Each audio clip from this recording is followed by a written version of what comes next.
Clean ಮಾಡು ಅಂತಾನ ಅವನು. ಏನ್ ಅವ್ರಿಗೆ ಗಂಡ ಅಂತ ಹೇಳಕ್ ಗೊತ್ತಾಗ್ತಾ ಇರ್ಲಿಲ್ಲ, ಅದೇನೋ ಬಂದ್ಬಿಟ್ಟಿದೆ ಇಲ್ಲೆಲ್ಲ ಅನ್ನೋನು. ಹೌದೇ ನಮ್ಮ ಮೊದ್ಲು ತೆಗಿ ಅನ್ನೋನು. ಹ್ಞೂ ನಮ್ಮ ತೆಗಿತೀನಿ ಬಾಮ್ಮ. ಸೈಕಲ್ ತೆಕ್ಕೊಟ್ರೆ ಅವನ್ಗೆ ಅಮ್ಮ ಎಡಗೈಲಿ ಹಿಂಗೆ ಆ ಚಕ್ರ ಹಿಡ್ಕೊಂಡು ಎಲ್ಲ ನಮ್ಮ ಕಾಲ ಮೇಲೆ ಹಾಕ್ಬಿಡ್ತಾರ. ಭಯ ಹಿಂಗ್ ತಿರ್ಗಿಸೋನವ, ತಿರ್ಗಿಸ್ಬಿಟ್ಟು ಆ ಮುಂದ್ಗಡೆದು ಒಂದ್ ಚಕ್ರ 2 ಹೋಳು ಹಿಂಗೆ ಅದು ಪಟ್ಟ ಅಂತ ಹೊಡೆದಾಕ್ಬಿಡೋನು. ಎತ್ತಿಕ್ಕೂ ಕಾದು ಎಷ್ಟು ಸೈಕಲ್ಗಳಾಗೋಯ್ತು ಇವನ್. ಅಲ್ಲ ಅದೇ ಸೈಕಲ್ ಚೆನ್ನಾಗಿ ಆಟ ಆಡ್ದ. ನೀಲಿ ಕಲರ್ ಸೈಕಲ್ ಅಂತ ಅಲ್ವಾ? ಕೊಡವಲ್ಲ ಕೊಡ್ತೀವಿ, ನಾವೊಂದೆರಡು ತೆಕ್ಕೊಟ್ಟಿದ್ವಿ. ಹಿಂಗೆ ಬರೋ ಬೇಕು ಅಂತ ನಮ್ ಕಾಲ್ ಮೇಲೆ ಓಡ್ಸೋಲ್ಲ. ನೋಡಿ ಯಾವ ಪುಣ್ಯನ ನಂಗೆ ಈ ಮೊಮ್ಮಗನ್ ಹಿಂಗ್ ನೋಡೋದು. ಅಲ್ಲಲ್ಲ ಅವನು ಆ ಸೈಕಲ್ ಹಿಡ್ಕೊಂತು ಅಂದ್ರೆ ಭಯ ಆಗೋಗೋದು. ಎಲ್ ಕಾಲ್ ಮೇಲೆ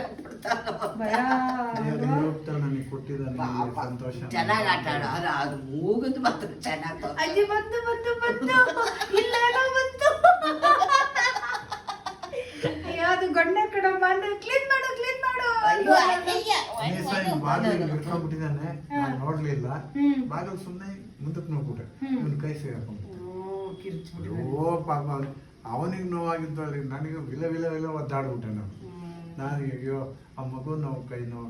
ಆಮೇಲೆ ಮಾಡಿ ಮೇಲೆಲ್ಲ ಎತ್ಕೊಂಡೋಗಿ ಸಮಾಧಾನ ಮಾಡಿ ಇವನ್ನ ನೋಡಲ್ಲಿ ಅಲ್ಲೆಲ್ಲ ಎಷ್ಟು ವೆಹಿಕಲ್ಸ್ ಬರ್ತಾ ಇದೆ ನೋಡು. ಕೊಳ್ಳಿದೇವ್ಗಳು ಬರ್ತಾ ಇದೆ, ಲೈಟ್ ಕೊಳ್ಳಿದೇವ್ಗಳು ಬರ್ತಾ ನೋಡು, ಲೈಟ್ಗಳೆಲ್ಲ.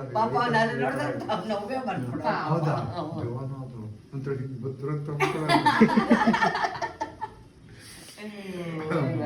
ಮಗುನಲ್ಲಿದ್ದಾಗ ತುಂಬಾ ಚೆನ್ನಾಗಿತ್ತಲ್ಲ. ಚೆನ್ನಾಗಿ ಆಟ ಆಡೋದು. ಇದ್ರಲ್ಲಿ ಅವ್ನಿಗೆ 73